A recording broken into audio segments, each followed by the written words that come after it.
ஹைதராபாத்தில் ஒரு பயங்கரமான பெரிய சுடுகாடு. அதில் அமைதி இல்லாமல் அலையிற ஒரு ஆத்மா. கிஷோர் நண்பர்கள் ஒரு அசட்டு தைரியத்தில் அந்த சுடுகாட்டை நோக்கி படையெடுக்கிறாங்க.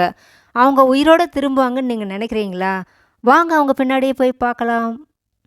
கிஷோரின் நண்பர்களான விக்கி, சரத், விஜய் என்ற 3 நண்பர்களும் கேமரா சகிதமாக சுடுகாட்டிற்குள் பயணமானார்கள். விக்கி வண்டியை ஓட்டிக்கொண்டே பேசினான். விஜய், நிஜமாக கிஷோர் பேயை பார்த்துருக்கானா இல்லை நம்மக்கிட்ட ரீல் விடுறானா? இல்லடா மச்சி, அவனை பார்த்தா பொய் சொல்கிற மாதிரி தெரியல. இன்னைக்கு ராத்திரி சுடுகாட்டில் தங்குறோம். 2ல் 1 பார்க்குறோம். சிரித்து கொண்டே சுடுகாட்டை நெருங்கினார்கள். எடுத்து கொண்டு போன பிரெட்டை சாப்பிட்டு தண்ணீரை குடித்துவிட்டு சுடுகாட்டிற்குள் வலம் வர தொடங்கினார்கள். மெல்ல இருள் சூழத் தொடங்கியது.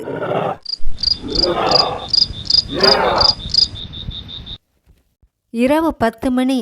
சரத், எங்கேயாவது படுத்து தூங்கினா நல்லா இருக்கும். எங்கேயாவது இடம் இருக்கான்னு பாரு. மச்சி, அங்கே தூரத்தில் ஒரு குடிசை வீடு தெரியுது. அங்கே போய் பார்க்கலாம்.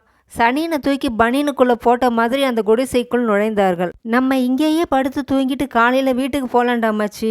இந்த கேமராவில் அந்த பேய் மாட்டலைன்னு வச்சுக்கோயேன். நாளை காலையில் கிஷோருக்கு இருக்குது கச்சேரி. சொல்லி கொண்டே தூங்க ஆரம்பித்தார்கள்.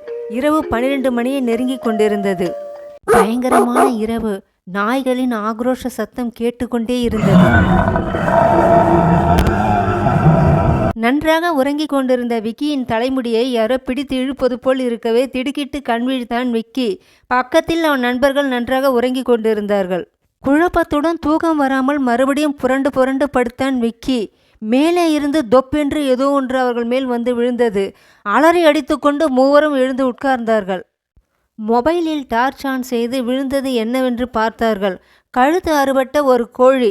திடுக்கிட்டு அண்ணாந்து மேலே பார்த்தான் விக்கி. டேய் மச்சி, அங்கே மேலே பாருடா, ஏதோ ஒன்று உக்காந்துருக்கு. மேலே பார்த்தவர்கள் அரண்டு போனார்கள். கூரையை பிடித்து கொண்டு கருப்பு உருவம் ஒன்று உட்கார்ந்திருந்தது. கண்கள் மட்டும் நெருப்பாக ஜொலித்தது. அவர்கள் எடுத்துக்கொண்டு போன பொருளையெல்லாம் அப்படியே போட்டுவிட்டு அலறிக்கொண்டே வண்டியை நோக்கி ஓடினார்கள்.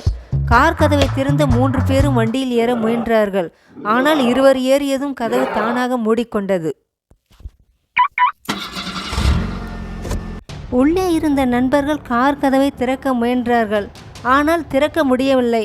கார் கொஞ்சம் பின்னோக்கி நகர்ந்தது. விக்கி பயத்தால் ஓட ஆரம்பித்தான். மிகவும் வேகமாக ஓடியவன் ஒரு கட்டத்திற்கு மேல் ஓட முடியாமல் சுருண்டு போய் கீழே விழுந்தான். கார் கொஞ்ச தூரத்தில் நின்று கொண்டு விக்கியை வேடிக்கை பார்த்தது. உள்ளே இருந்த அவன் நண்பர்கள் கத்தி கூச்சலிட்டார்கள். டேய் விக்கி, வெளியே ஓடுடா ஓடுடா என்று. ஆனால் விக்கியின் காதில் அது கேட்கவே இல்லை. எங்கேயோ மறைந்திருந்த 2 வேட்டை நாய்கள் வெறி கொண்டு பாய்ந்து வந்தது. விக்கியின் சட்டையை பிடித்து இழுத்தது. விக்கி எழுந்து ஓட முயன்றான். ஆனால் அவனால் முடியவில்லை. 2 நாய்களும் அவனை இழுத்து கொண்டு ஒரு மறைவான இடத்திற்கு சென்றது. விக்கியின் அலறல் சத்தம் அந்த சுடுகாடு முழுதும் எதிரொலித்தது. இதை பார்த்து கொண்டிருந்த அவன் நண்பர்கள் பயத்தால் காருக்குள்ளே சுருண்டார்கள்.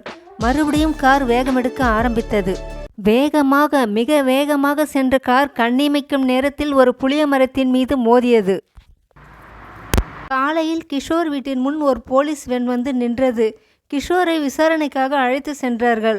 அவன் நண்பர்கள் உடலை பார்த்து கிஷோர் கட்டிப்பிடித்து கொண்டு கதறி அழுதான்.